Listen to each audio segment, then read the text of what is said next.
मोहतरम सामीन, अस्सलामु अलैकुम वरहमतुल्लाहि वबरकातुहू। दाऊद अलैहिस्सलाम का सिलसिला नसब यहूदा बिन याकूब से जा मिलता है। आप छोटे कद के थे, आंखें नीली, बाल हल्के और दिल के साफ शफ्फाफ थे। आप बनी इसराइल पर हुकूमत करने लगे।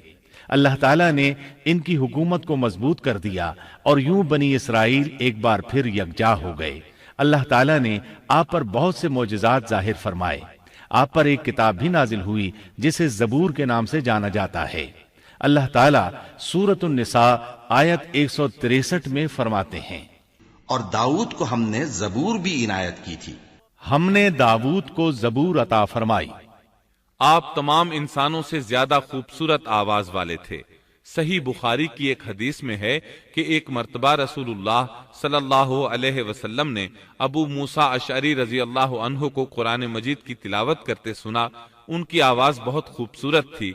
आप उनकी क़िरात तवज्जुह से सुनने लगे। फिर आपने फरमाया, ए अबू मूसा, तुझे दाऊद अलैहिस्सलाम जैसी बेहतरीन आवाज अता की गई है। अल्लाह ताला ने आपकी आवाज को भी एक मौजज़ा बना दिया, और वो ऐसे कि जब दाऊद अलैहिस्सलाम ज़बूर की तिलावत करते तो पहाड़ उसको सुनकर आपके साथ तस्बीह शुरू कर देते, और जब परिंदे ये आवाज सुनते तो उनके पास आकर अपनी गर्दनें झुकाकर बैठ जाते और तस्बीह में उनके साथ शामिल हो जाते, अपनी जगह से हरकत भी न करते। अल्लाह ताला सूरह सबा आयत 10 में फरमाते हैं, और हमने दाऊद को अपनी तरफ से बरतरी बख्शी थी और कहा था, ए पहाड़ों, इनके साथ तस्बीह करो, और परिंदों को उनका मुसख्खर कर दिया। ए पहाड़ों, इसके साथ रग़बत से तस्बीह पढ़ा करो, और परिंदों को भी यही हुक्म है। अल्लाह ताला सूरतुल अंबिया आयत 79 में फरमाते हैं, और हमने पहाड़ों को दाऊद का मुसख्खर कर दिया था कि उनके साथ तस्बीह करते थे, और परिंदों को भी मुसख्खर कर दिया था, और हम ही ऐसा करने वाले थे। ये दाऊद अलैहिस्सलाम के मोजज़ात थे। अल्लाह ताला ने और भी कई मोजज़ात से उन्हें नवाजा था। अल्लाह ने आपके लिए लोहे को नर्म फरमा दिया था। आप लोहे से इस तरह चीजें बना लेते थे जिस तरह लोग गारे और मिट्टी से बना लेते हैं। आप लोहे से जिरहें बनाते थे। आपने लोहे की कड़ियां और दायरे बनाकर उनको खास अंदाज में जोड़ जोड़ कर जिरहें तैयार की। ये बहुत हल्का लिबास था और पूरे जिस्म को दुश्मन के वार से महफूज रखता था। अल्लाह ताला सूरह सबा आयत 10 और 11 में फरमाते हैं, और उनके लिए हमने लोहे को नर्म कर दिया कि कुशादा जिरहें बनाओ और कड़ियों को अंदाजे से जोड़ो, और नेक अमल करो, जो अमल तुम करते हो मैं उनको देखने वाला हूं। इन आयात में अल्लाह ताला फरमाते हैं कि दाऊद अलैहिस्सलाम को हमने हुक्म दिया कि जिरहें लोगों के लिए निहायत मौजू होनी चाहिए। उनकी कड़ियों को बड़े मुनासिब अंदाज में जोड़ना, न इस कदर मोटी हो कि उनका वजन बढ़ जाए, न इस कदर पतली कि जल्द कट जाएं और अपना मकसद पूरा न कर सकें। इसी तरह अल्लाह ताला सूरतुल अंबिया आयत 80 में फरमाते हैं, और हमने तुम्हारे लिए उनको एक तरह का लिबास बनाना भी सिखा दिया ताकि तुमको लड़ाई के जरर से बचाए। बस तुमको शुक्रगुजार होना चाहिए। और हमने उसे तुम्हारे लिए लिबास बनाने की कारीगरी सिखाई ताकि लड़ाई के जरर से तुम्हारा बचाव हो सके। बहरहाल इस सनत के मूजिद दाऊद अलैहिस्सलाम हैं। अल्लाह ताला ने आपकी हुकूमत को खूब मजबूत किया, आपको जबरदस्त फजाइल और मोजज़ात से माला माल किया।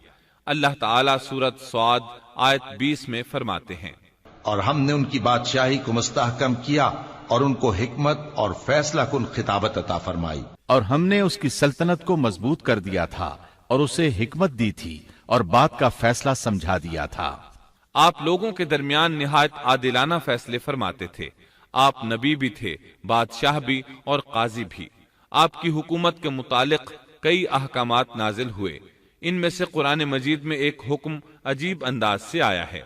हुआ यूं कि आपने इबादत और अदालत के लिए औकात मुकर्रर कर रखे थे। इबादत के लिए एक जगह बनवा रखी थी। दिन में फैसले करते, रात को इबादत। जब इबादत करते तो किसी को उनके पास आने की इजाजत नहीं थी। एक रोज ऐसा हुआ कि 2 आदमी बगैर इजाजत अंदर आ गए। दरवाजा बंद था, लेकिन वो दीवार फांद कर अंदर आ गए। आप डर गए कि कहीं हमला आवर न हो। अल्लाह ताला सूरत स्वाद आयत 21 और 22 में फरमाते हैं, اور کیا تجھے جھگڑا کرنے والوں کی بھی خبر ملی جبکہ وہ دیوار پھاند کر محراب میں آ گئے؟ جب یہ داؤد کے پاس پہنچے تو وہ ان سے ڈر گئے۔ وہ کہنے لگے خوف نہ کیجیے، ہم مقدمہ کے 2 فریق ہیں، ہم میں سے ایک نے دوسرے پر زیادتی کی ہے، لہٰذا آپ ہمارے درمیان حق کے ساتھ فیصلہ کر دیجئے اور ناانصافی نہ کیجیے اور ہمیں سیدھی راہ بتا دیجیے۔ داؤد علیہ السلام نے فرمایا، بتاؤ تمہارا کیا مسئلہ ہے؟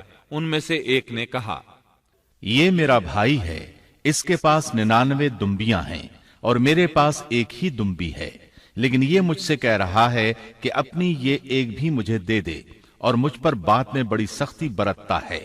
داؤد علیہ السلام نے فوراً کہا، اس کا اپنی دمبیوں کے ساتھ تیری ایک دمبی ملا لینے کا سوال واقعی تیرے اوپر ایک ظلم ہے، اور اکثر حصے دار اور شریک ایسے ہی ہوتے ہیں کہ ایک دوسرے پر ظلم کرتے ہیں، سوائے ان لوگوں کے جو ایمان لائے اور جنہوں نے نیک عمل کیے، اور ایسے لوگ بہت ہی کم ہیں۔ داؤد علیہ السلام نے دوسرے بھائی کی بات سنے بغیر ہی اسے ظالم ٹھہرا دیا۔ آپ کا فیصلہ سنتے ہی دوسرا بول اٹھا، آپ نے میری بات تو سنی ہی نہیں اور فیصلہ دے دیا، پہلے آپ میری بات تو سنتے۔ داؤد علیہ السلام فوراً بھانپ گئے کہ ان سے غلطی ہوئی ہے اور سمجھ گئے کہ یہ اللہ تعالیٰ کی طرف سے آزمائش ہے۔ آپ نے فوراً توبہ کی، اللہ کی طرف رجوع کیا اور استغفار کرنے لگے۔ اور داؤد سمجھ گئے کہ ہم نے انہیں آزمایا ہے، پھر تو اپنے رب سے استغفار کرنے لگے اور عاجزی کرتے ہوئے سجدے میں گر پڑے اور پوری طرح رجوع کیا۔ پس ہم نے بھی ان کا وہ قصور معاف کر دیا، یقیناً وہ ہمارے نزدیک بڑے مرتبے والے اور بہت اچھے ٹھکانے والے ہیں۔ اس کے بعد اللہ تعالیٰ سورۃ صاد آیت 26 میں فرماتے ہیں، اے داؤد، ہم نے تمہیں زمین میں خلیفہ بنا دیا، تم لوگوں کے درمیان حق کے ساتھ فیصلہ کیا کرو اور اپنی نفسانی خواہش کی پیروی نہ کرو، ورنہ وہ تمہیں اللہ کی راہ سے بھٹکا دے گی۔ یقیناً جو لوگ اللہ کی راہ سے بھٹک جاتے ہیں ان کے لیے سخت عذاب ہے، اس لیے کہ انہوں نے حساب کے دن کو بھلا دیا ہے۔ اس طرح داؤد علیہ السلام اللہ تعالیٰ کے اس فرمان کے مطابق فیصلے کرنے لگے۔ اللہ کے ہاں ان کا احترام اور اکرام اور بڑھ گیا۔ آپ کثرت سے روزے رکھتے اور خوب عبادت کرتے۔ آپ اس وقت تمام انسانوں سے بڑھ کر اللہ کی عبادت کرنے والے تھے۔ امام بخاری نے ایک حدیث نقل کی ہے جس کے الفاظ کچھ اس طرح ہیں، اللہ تعالیٰ کے نزدیک سب سے محبوب نماز داؤد علیہ السلام کی نماز ہے، اور اللہ تعالیٰ کی طرف سب سے محبوب روزہ داؤد علیہ السلام کا روزہ ہے۔ وہ رات کا آدھا حصہ نیند فرماتے، اس کے بعد تہائی رات قیام کرتے اور رات کے چھٹے حصے میں سو جاتے تھے۔ ایک دن روزہ رکھتے اور ایک دن روزہ چھوڑ دیتے تھے۔ لڑائی میں جب دشمن سے مقابلہ ہوتا تو بھاگتے نہیں تھے۔ اس حدیث میں نفل نماز یعنی نماز تہجد اور نفلی روزے کا ذکر ہوا ہے۔ بہرحال یہ وہ صفات ہیں جو داؤد علیہ السلام کے بارے میں حدیث رسول میں آئی ہیں۔ اللہ تعالیٰ نے سورہ سبا آیت 13 میں ان کی تعریف کرتے ہوئے ان کی آل کو اللہ کا شکر ادا کرنے کا حکم دیا۔ اے آل داؤد، اس انعام کے شکریہ میں نیک عمل کرو۔